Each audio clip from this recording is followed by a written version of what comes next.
All right. Welcome back to the Real Quick with Mike Swick podcast. Today we have a comedian extraordinaire, one of my favorite comedians in the world. A friend of mine I met in 2017, and I have been consistently harassing him to get him on my podcast. Finally, today we got him. Russell Peters. Again, I don't need to go into his accolades. You all know who he is. He's one of the most famous comedians in the world. He was on the Forbes list as one of the highest paid comedians for years. Big fan. Looking forward to the conversation. So let's get started. Russell, welcome to the show, buddy. Well, hello, Michael Swick. Thanks for doing the show. Let me ask you this. Have you permanently moved to Thailand now? Yeah, I did. That's it. And I'm stuck here now because of the quarantine. So, I can't even, even as, a tourist, I can't come to America because they won't let me back in here. So I got to wait till this entire thing is over with now. So I'm stuck away from everybody. No, that's good. You don't want Swick to get sick. Nice. Hey, listen, I don't have any questions for you first before anything. Okay, man, go ahead. Take over. What's your hometown? Houston, Texas. Are you from Houston? Are you about to roast me, man? I have a bad feeling I'm like an audience member right now. No. I always thought you were from Northern California because you're an AKA guy. I'm Polish, so if you want to go on there somehow. I moved to California. Are you a real Polo? Yeah, I'm not, but my great grandparents and my grandparents were from Poland, and then my last two generations. Doesn't count. Yeah, it doesn't count. I'm American. I'm pretty much American, but I grew up in small town Texas, and then moved into the city, and then I moved to San Jose, California for the fight team. So I went from Texas to California, and then started training at AKA, and then rest is history, man. Training hard. And were you at AKA when Kung Lee was there? Yeah. Kung Lee actually helped me for one of my biggest fights against David Loiseau when I was fighting for the number one contendership. I remember David Loiseau. Yeah, I had a big fight with him, and he was real good with a spinning back kick. And so Kung Lee came in and helped me work on my spinning back kick. And it turned out I not only dodged all of his spinning back kicks, but I actually landed a couple. So it turned out to be a really good night for me. It was actually really good. Kung's kicks are deadly. Yeah. People don't realize that guy. Scary. Yeah, even when you block a Kung Lee kick, it's getting hit with a baseball bat. I mean, you can block it, but it's not fun. It still hurts. It's crazy. Yeah. Ask Frank Shamrock. Yeah. He broke his arm. Jesus. Yeah. That's a great example, actually. That's a really good example. So we talked right before the podcast, and I saw one of your specials on Netflix. It was an old one, but you talked about because you were in your bedroom for gonna do the podcast, your actual bedroom, and where the magic happens. And then I asked you about, did you really buy a castle bed, because you had talked about in your skit that you bought your daughter a castle bed. I did. Sure enough, you take me into the room, and there is a castle bed. That's the $10,000 castle bed. That's so. That is so to get funny. Up to the bunk part, and there's the slide to come down. The question is, has she slept in it yet? Because you're complaining that she didn't sleep in it for the first several months or whatever. 9.5 years old and still has not really slept in this bed. That's so funny. And now I'm moving, and it's not going to come to the new house because the new house has lower ceilings and she has a smaller bedroom, so it won't fit in the new house. Well, I'm pretty sure you can sell it. That's a pretty hefty bed there. That's so funny. So you were the first guy to get a Netflix special. I started the whole process for everybody. Is it wrong to ask, I got to ask you the questions of I'm so curious about all this type of stuff. Is it wrong to ask how, not you, because I know you're one of the highest paid and you were on Forbes and made all this tons of money. So I'm not talking about you specifically. And I'm not talking about grinders that are working their way up that have no name, but as a mid-level comedian, about how much can they make on the road? And then also when they get to a Netflix level where they have a Netflix special, what is that like? Right. As far as pay, is it a per view? If it gets a lot of views, they get paid more, or is it a flat fee, or how does that work? Just roughly. I know you can't get too detailed, but it depends on who you are, but it's a flat fee, and they own it forever. Gotcha. And that's what Monique's beef was, is that they offered her $500,000, and she was like, "Look, I've won an Academy Award. I've done this, I've done that," but they're like, "We're not hiring you as an actor. We're hiring you as a comic." And as a comic, you've never really done anything that made us go, wow.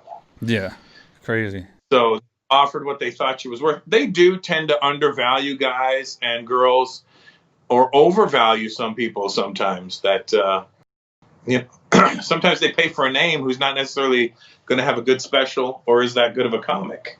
Right. And then sometimes they undervalue guys that are names and don't give them enough money for their special. So it's a tangled web they're weaving over there. You know, look, they gave Chris Rock and Dave Chappelle $20 million a special. Holy Every time they drop shit. a special, $20 million. Damn. And then offered Eddie Murphy $50 million for his special. See, I asked you this because like it seems like when you have like a membership based algorithm and it's like viewership, technically a comedy special, if it's an hour long and a movie's an hour and a half long, if the comedy special gets as many views as a movie, but a movie costs not 100, but like maybe $20 million to produce or something, you know what I mean? Like it's still, the comedy special is still more valuable as far as viewership goes. So the money should be almost as good as like what you would get in a movie if it's a really good comedy special, which, as you just said with Dave Chappelle, obviously it is. Yeah, I mean, you know, again, they kind of look at it as who's the marquee name that's going to bring people here to watch this. Right. Even if Chris or Seinfeld or any of those guys really dropped a special and it was a turd, it doesn't matter. They're still going to be the big names, and people will give them a pass. Be like, that one wasn't so good. Let's wait for the next one. Right, right. But me and some other guys, we drop a turd. They're like, he's falling off. And you're like, what? No, what? And sometimes we think we think we're dropping something good, you know? Yeah. But my latest special was on Amazon. Your latest one? Yeah. I gotta check that out, man. I'm stuck in Thailand, so I don't get like the regular TV stations. So I have like Netflix is like my main go-to thing, and then like it doesn't allow me to have some of these others. You don't get Amazon Prime over there? I think I can. I haven't looked into it, but I think I can. But like I tried the Apple one, and it said it's not available in my area, which is weird. So I guess in Thailand you can't get. I don't know. It wouldn't let me sign up. Yeah, Apple is different though, I think. But you can also get like a what's it called? A VPN. Yeah, I could try that.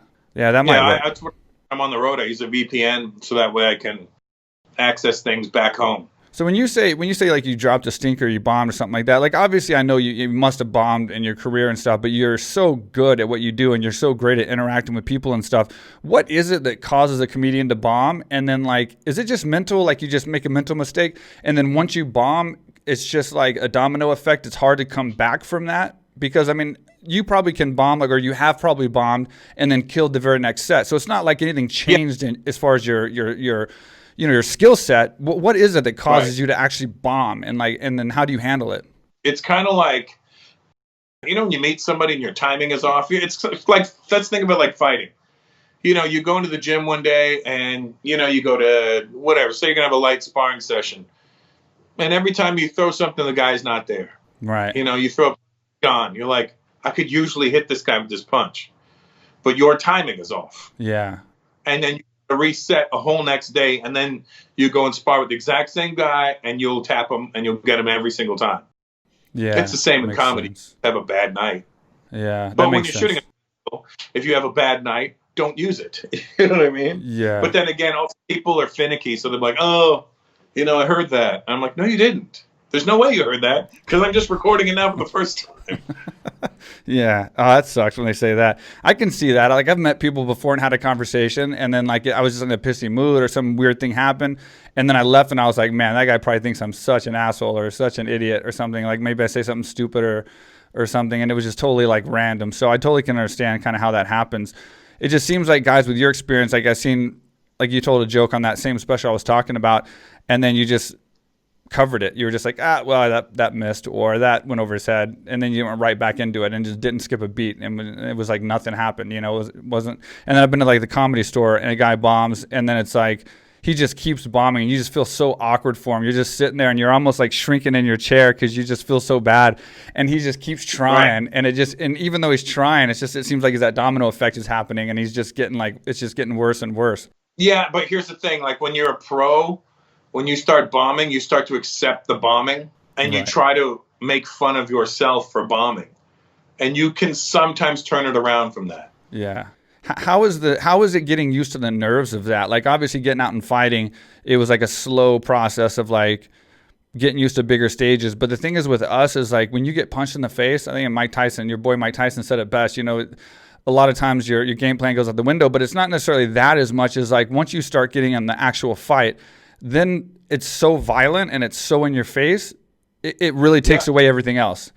But like we share something in common. Like we both was in the O2 Arena, which is a gigantic stage, you know, or arena, and you performed there, and I just fought there. But it's like for you to be standing there in front of that many people. I just fought there. You were fighting at the O2 Arena in the UFC. Yeah, but I'm just saying, like, I was part of a show, and it was like fighting, and once, I fought a tough guy, Ben Saunders, and he was like punching me, and we got the crowd out of our head quite easily. You carrying that crowd, and like the entire time, all eyes on you, and like you're making them laugh, you're making them react, like it's just you. Like how do you get over that? I would think it'd be harder for you to get used to that kind of pressure than a fighter, because once the fight starts, like I said, there's more important shit going on than an audience. But for you, it's like you're playing off the audience the entire time, and it seems like it'd be a lot harder to be able to get over those nerves walking out there in front of so many people afraid of that bomb, you know? Well, it's the same as fighting. Like, I don't know if you know, but I boxed amateur for 9 years. And I do jiu-jitsu with this fella right here. Jiu-jitsu, yeah. And it's the same. Like I always liken it more to boxing, because boxing is one of those things where you're scared shitless before. Like, and I would just spar with guys. It wasn't like I was going to have fights. I was just I was the guy sparring with guys in the gym, and these guys would take it easy on me for maybe the first 30 seconds, and then they would see that I was trying to go in. They'd be like, "Oh no." And they'd put me back in my place. You know what I mean? Because you get a little confident, like, oh, I think I see an opening, pop, and then you're like, and they're like, oh, is that how you want to do this today? Yeah. And you're like, oh, not my fault, and then they light you up real quick. But it's the same thing though. You're like scared because like fuck. Then the first time you get hit, you're like, okay, well that's over now. That's out of the way. Let's just go. Yeah. The first hit is the one that fucks you up, because it's the one that you're like, your body goes. It puts you into a different headspace. As soon as you get hit, you're like, okay, I won't feel anything after this now. Yeah. Your brain goes into a survival mode where it's like, all right, you can hit me, and it's probably going to hurt, but I'm not going to know it's going to hurt till tomorrow. Right. Unless you get that liver shot that really hurts. Yeah, there's a few of those shots that really hurt, but it's almost like the anticipation when you go into a fight. You're kind of like expecting, but not knowing for sure what's going to happen or how it feels until it happens. And then once it happens, you're kind of like more comfortable, like, okay, that's all. That's like a worst case scenario. He just jacked me up pretty hard, and I took it. So let's just get this thing going. And then then you can kind of focus from there. It's the same comedy, you're scared, you go out, you get the first laugh, and you're like, okay, I got this. And I know you had a martial arts. What's your discipline? Your number one discipline for fighting? I started out in Taekwondo. That's not my number one discipline, but that's where I started out. And then I watched a Karate Kid, and I wanted to like beat up the bad guys and get the girl. My mom got me a Taekwondo membership. I was like, I love sparring. I didn't like doing the like board breaking and katas and stuff like that. I then moved into kickboxing. Started boxing, got into BJJ, and then like back then by 1998, I had 20 amateur fights already in MMA. So I was having to train at like a boxing gym, a BJJ gym, and a kickboxing gym. And so then like was that all in Houston? Around Houston, like it was all in the South, like all in the southern states. Did you know Dominic Gwynn? I don't recognize the name. The heavyweight out of Houston. I was friends with. I haven't seen him in many years, but I know we're still friends if I see him. But yeah, me and Eve Edwards. You know Eve Edwards? I know Eve Edwards, black dude, right? Yeah, he trained and fought alongside me, like in Texas when we first started out, and it was just like mixed rules and stuff like that. So we had to train at all these different gyms, and then now we have all these super gyms where they have like everything at one gym. Well, most MMA gyms obviously are like that, and then that's why I came to Thailand to build AK Thailand, which is like kind of like my dream super gym that has like everything. So what's your jiu-jitsu game like? It's good. The thing is, I'm a purple belt in gi, but I never do gi. So like that was as high as I got in my belt for gi, but I was always like the stubborn fighter guy. So for like 20 years, I've been rolling like no gi. So I do well with like black belts. like medium level black belts, not Brazilian black belts. Like Brazilian black belts murder me, but like American black belts, like I can hold my own with mediocre. Yeah, but with the gi, it's like I got a lot to learn. I can handle myself as well. You put me with a black belt, I'm fine.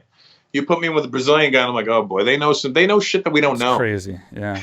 Like I've been to Brazil multiple times, and when you go there and roll with those guys, it's like just going to the university, man. You can't even believe the control they have over your body. Like it's so crazy. I mean, I train with Jean-Jacques primarily, but every now and then I'll bring Half Gracie in to train with. I'll roll with Half. I've rolled with Caesar. I know he's up by where you're from. Mm-hmm.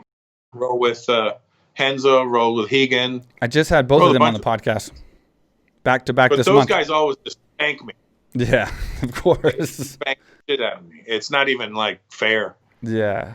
But any of the black belts that they've created, I can roll with them, no problem. Yeah, Hegan is like he had one of the best matches in history against Hickson back in '86. I mean, I think it was '86. We just had a podcast together, and yeah, he's a legend. And then Henzo, obviously a legend too. And Henzo's actually had the most, I think, MMA fights of all the Gracies, and he still wants to fight. I just had him on the podcast maybe like 3 or 4 guests ago, and he's like he's in his 50s, man, and he still wants to fight. He just flew to Brazil to fight Walid Ismail with no rules.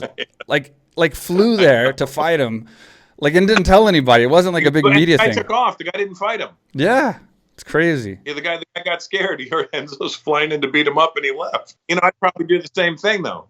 Yeah, but it's Walid Ismail, and the thing is, after that podcast, Walid Ismail actually messaged me and was like, he was so angry, like he really wanted to like fire back at Henzo for that. Like they have bad blood for sure. Like they should definitely fight for some organization. That would be a very violent fight for sure. Bellator should have it, or even ADCC or something, or the EBI or something, whatever. I just can't believe that he flew there, man. That's so crazy. But it's cool that you train. Like, so you were going to be a fighter, which is kind of well, I guess Brennan did it, but you were trying to be a fighter, and then what was this transition like? Well, I was never going to be a fighter. I always say, because I liken it like this. When I was in the boxing gym, I boxed, and then there was guys in there that were fighters. Right. Yeah. There's guys that box, and then there's fighters. Yeah. I mean, I was a guy. I loved boxing. I loved going in. I didn't mind sparring. We could bang it up a little bit. You could break my nose. You did. People did. I split my chin open a few times. But the difference between a guy like me who boxed and fighters is the fighter is the guy that's going to be like, yo, we're running at 5 a.m. tomorrow. And I'll be like, yo, I'll see you at 3 p.m. at the gym. You're not going to run? Nope. Yeah, I'm just going to go to the gym. That's crazy. And then, but you were training for fighting. And then, I've heard rumors, or I've heard you say it in different times that you like break dance and you like other things. What was it that finally got you into comedy and and you fell in love with it enough to do it for 30 years? Well, first of all, it's the most painless out of all of them. Yeah. It definitely doesn't hurt, except for your brain a little bit every now and then, but that's fine. You could fix that yourself. I don't know. I just I like bringing joy. I like seeing people laugh. I like seeing a smile on people's faces. I like saying fucked up things to people just to see how they react to it. Just to be like, did you really believe me on that one? Don't take that shit seriously, you know? Yeah, and you get to pick on everyone. That's the cool thing about you, man. You give nobody any slack. You attack everyone, every race, every stereotype, everyone in the audience is there's nobody safe in your audience. I think the biggest complaint I get is when I don't pick on somebody. Oh yeah.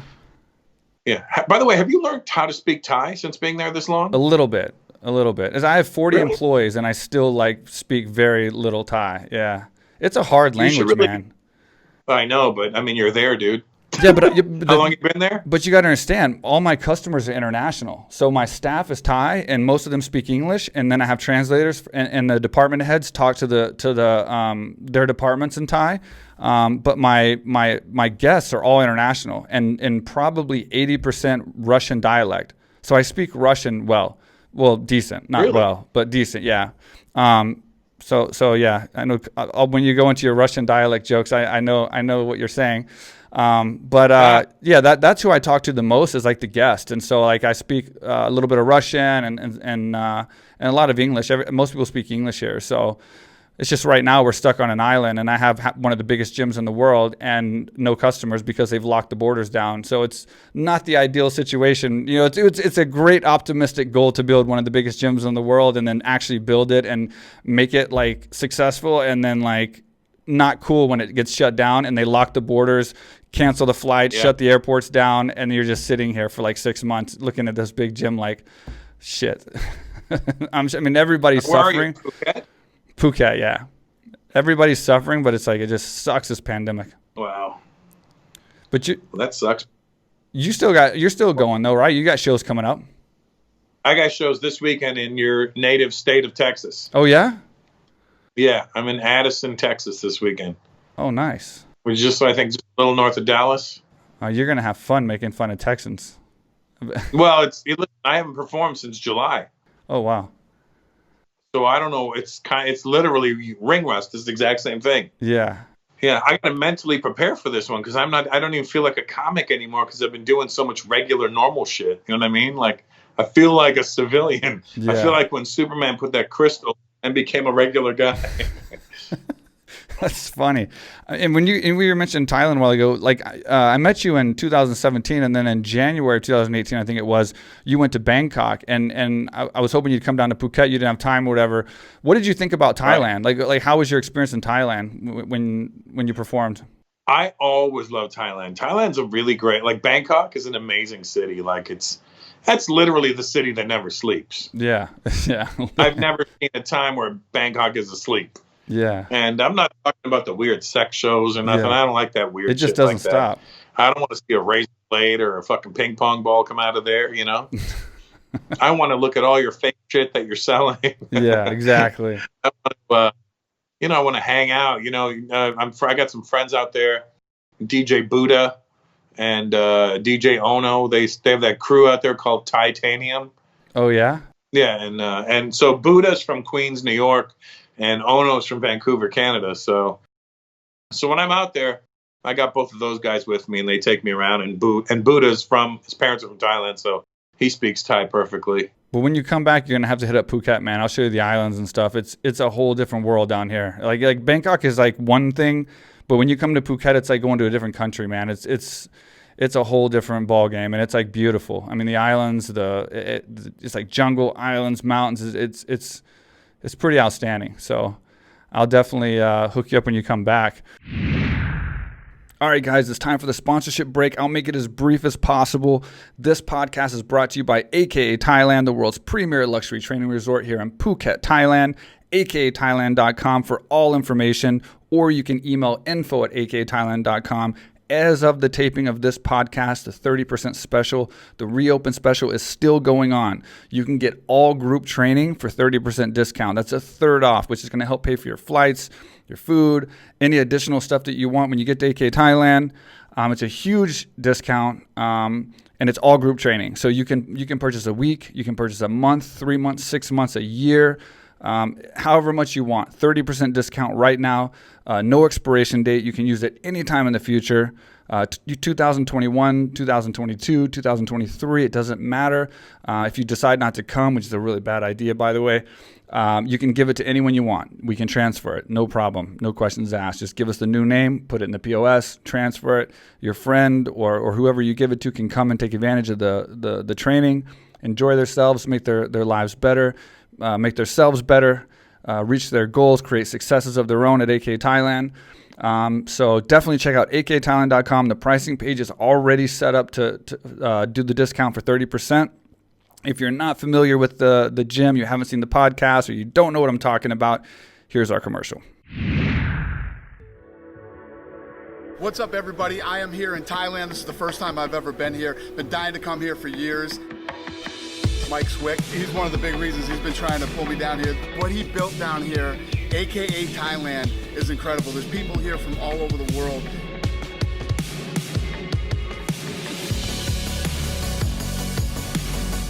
You can train mixed martial arts here, Jiu-Jitsu. They have weightlifting, they have cardio, and obviously they have Muay Thai, boxing, everything.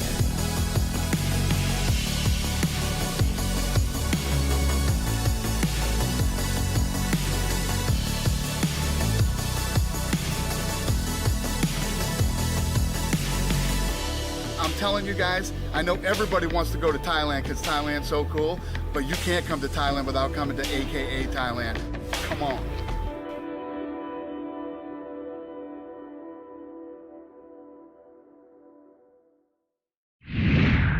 What is one of the most unique places you've ever been? As kind of you've been all over the world performing, but what is one of the most like just crazy places where you were just like so like I guess like beside yourself at like how the culture is, or shocked at how it was there?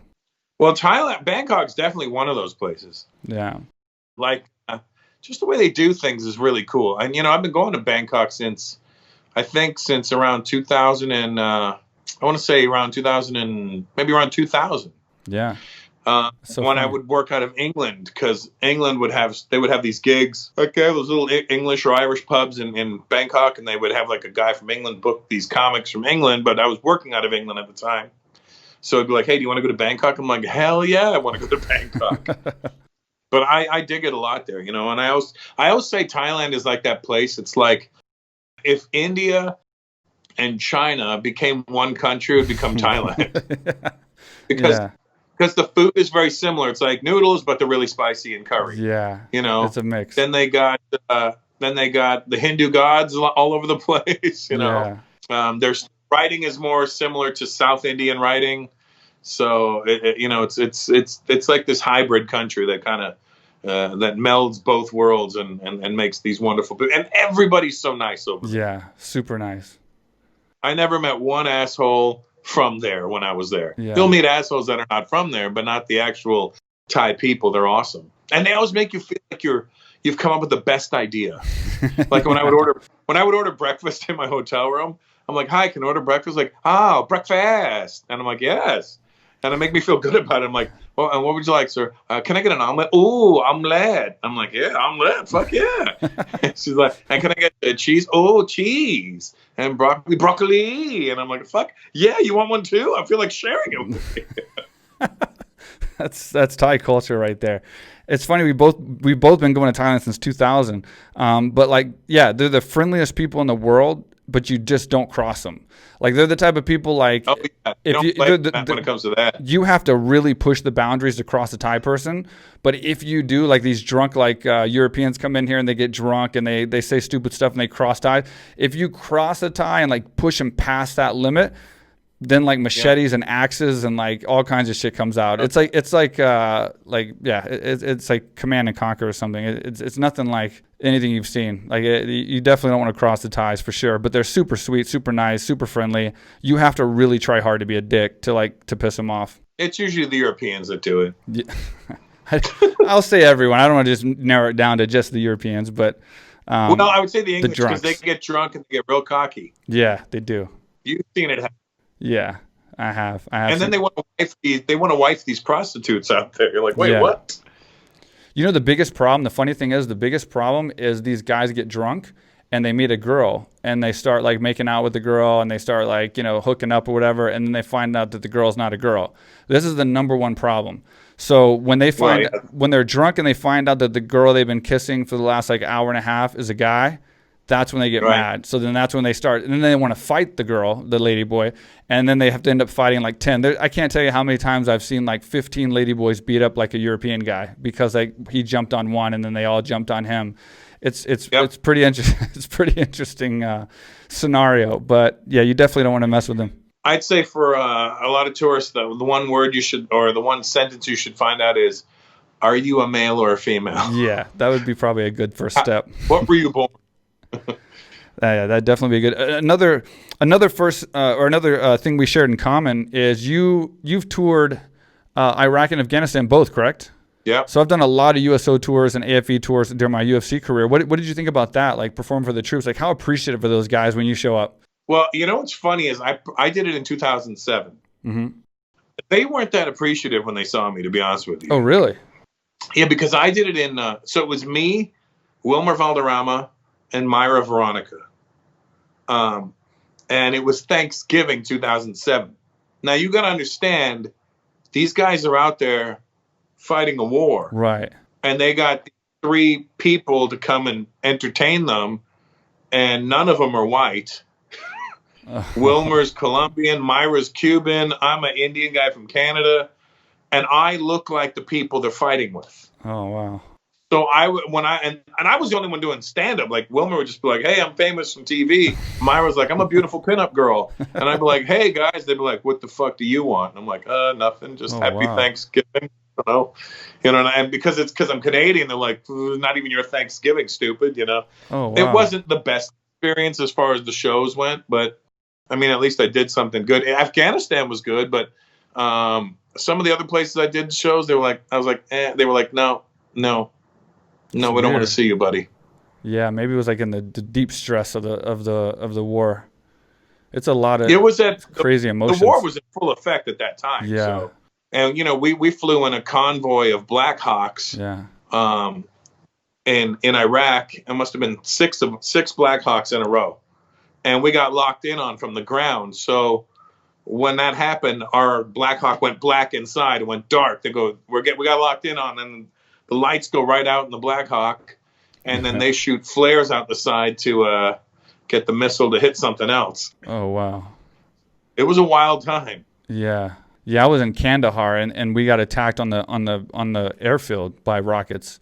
So in Afghanistan, they just like drive around the bases and just shoot rockets. I mean, they don't aim them because they can't stop. So they just drive trucks and they just pop these mortars into the base.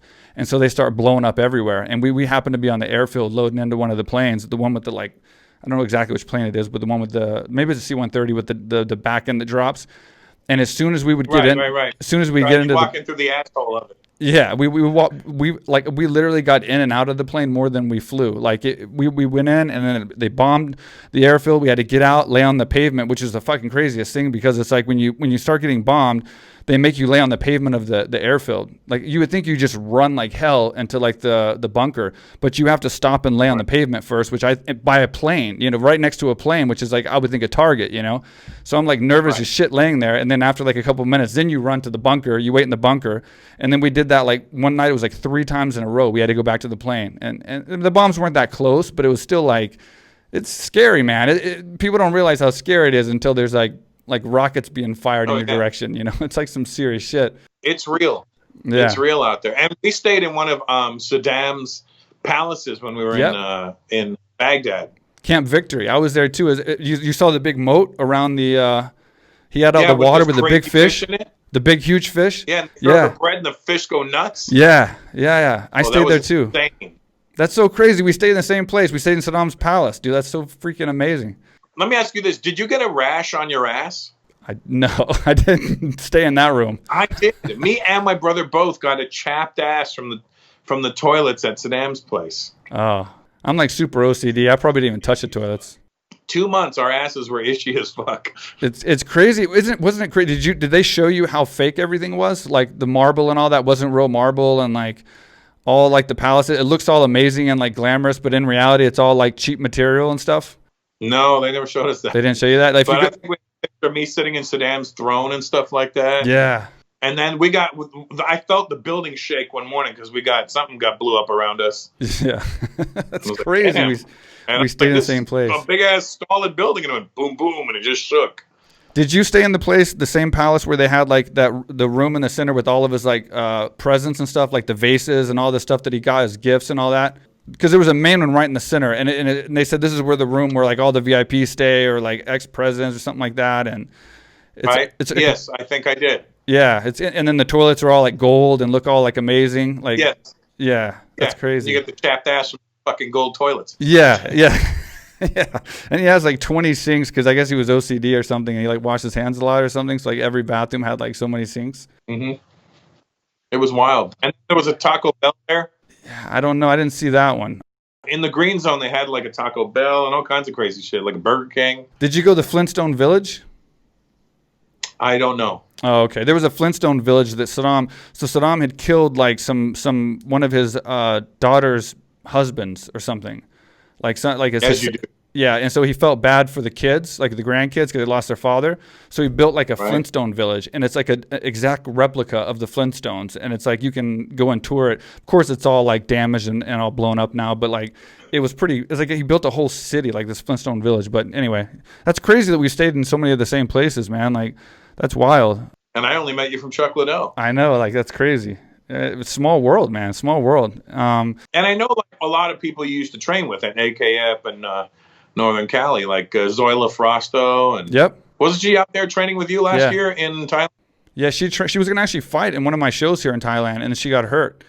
But yeah, a lot of people from her gym came up here and trained, and then they fought in my one of my promotions I did on the beach. I did like the first like real kind of like fight island. I set up like an octagon on the beach, and we did a big fight show, and her team came, and a lot of them fought on the card and stuff. So yeah, it's cool, man. Small world. See, we didn't know we knew so much about each other, huh?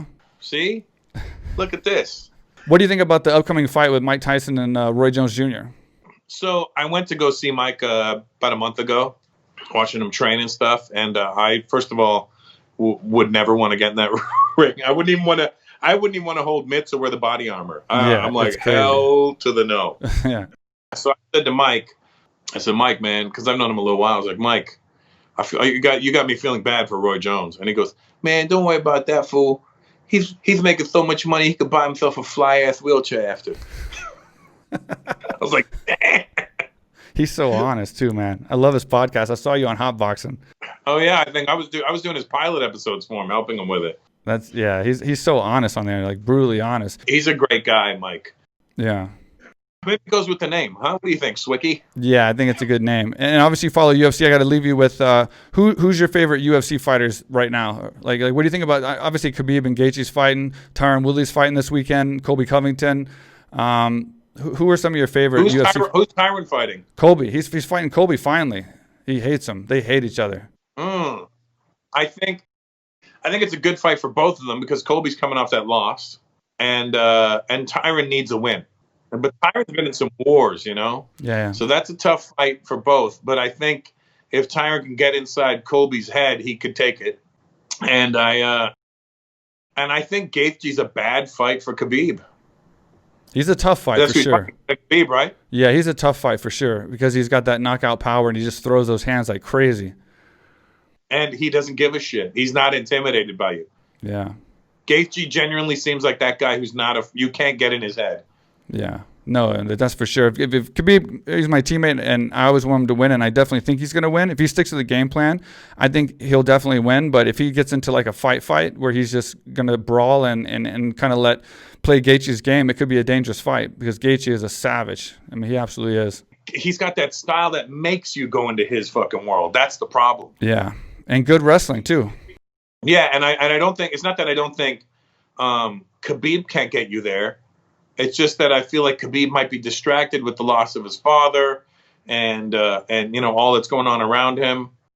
You know, Khabib's a very emotional guy. Yeah. You know him, I don't, but he seems like an emotional person. And when you're fighting, you have no room for emotion. Yeah. Because the minute your emotions get involved, you're going to make mistakes. Yeah. Yeah, we'll see. It's either going to be a good or a bad thing. I think it'll play good for him, but you never know until you get out there. I mean, it's one of those things that I think even as a fighter himself, I think he doesn't even really know. You know what I mean? Like you never know until you get out there. For me, like I use a lot of things that were bad in my life to like fire, you know, and cause emotion and passion to make me fight harder. But you never know. I've seen people do the opposite and crumble, you know. Yeah, I think if Khabib can harness that and make it work in his favor, Gaethje's going to have a rough night. Yeah. However, Gaethje looks so fucking solid against Tony that. Yeah, that was a ridiculous fight. I was like, God damn, they should have stopped that fight in the second and third round. Yeah, that's crazy, man.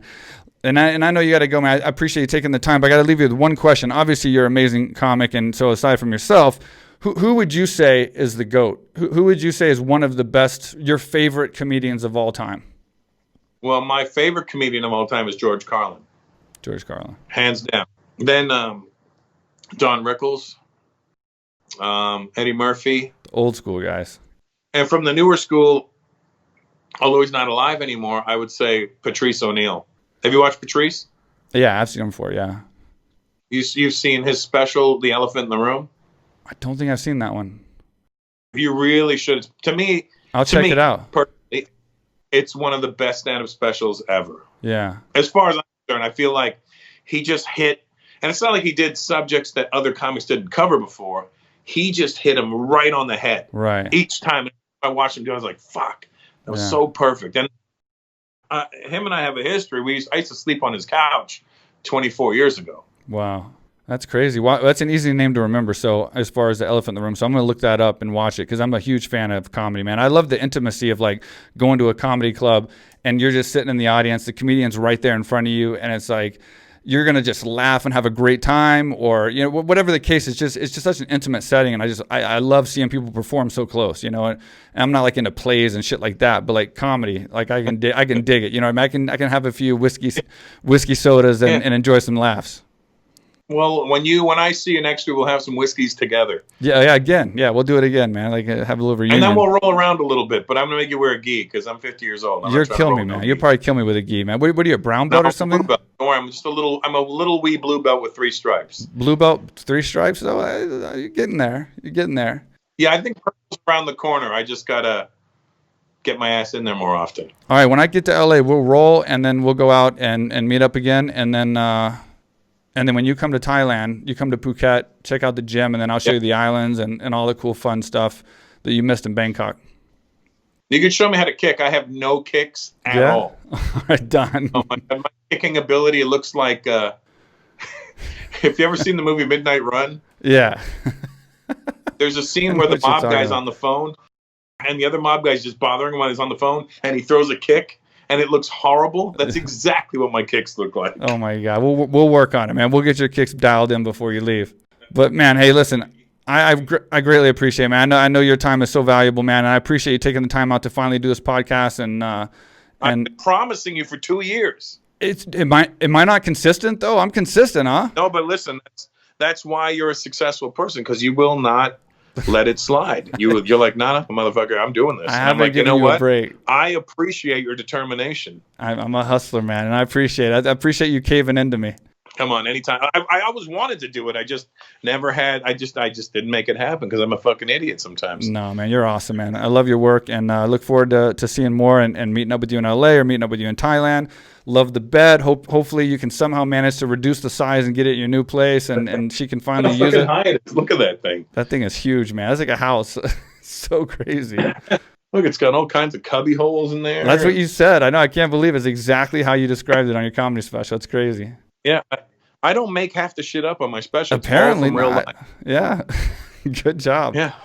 All right. Well, you take care, man. Have a good night, and I'll talk to you soon. Thanks, buddy. All right, bro. Take care. Come on, Cap. All right. Russell Peters. Finally got him on the podcast. As you heard, I was very consistent. I'm not like super harassing, but like I really wanted Russell on the podcast. We met back in 2017, and like I said before, and I'm a big fan of his, and I just really wanted to get him on here. He's obviously done the big podcast, the Joe Rogan podcast, many times, hot boxing with Mike Tyson, and obviously he's had so much success. He's had every success you can have as a comedian, films and TV shows and everything else. So it was cool to have a good 45-minute conversation with him and talk about his job and fighting. And shockingly that we've been to a lot of the same places, like down to the same buildings in like places like Iraq, which is pretty crazy. Yeah, so I hope you guys enjoyed the conversation. A little different, not a fighter this time, but I love talking to everybody, and I love talking to anyone interesting that can have a good conversation with, and he's definitely one of them. So if you're watching on YouTube, leave a comment, let us know what you think. We definitely love the comments and responding, and we appreciate all the support. You guys are supporting us so much. You're boosting us out to your friends. We're growing really fast. We appreciate that tremendously. If you're listening to us on the audio platform, SoundCloud, Stitcher, Spotify, iTunes, you can subscribe or follow us there as well. I think you can leave reviews on most of those platforms. Also, we appreciate the support. Thank you so much, and we'll see you next time.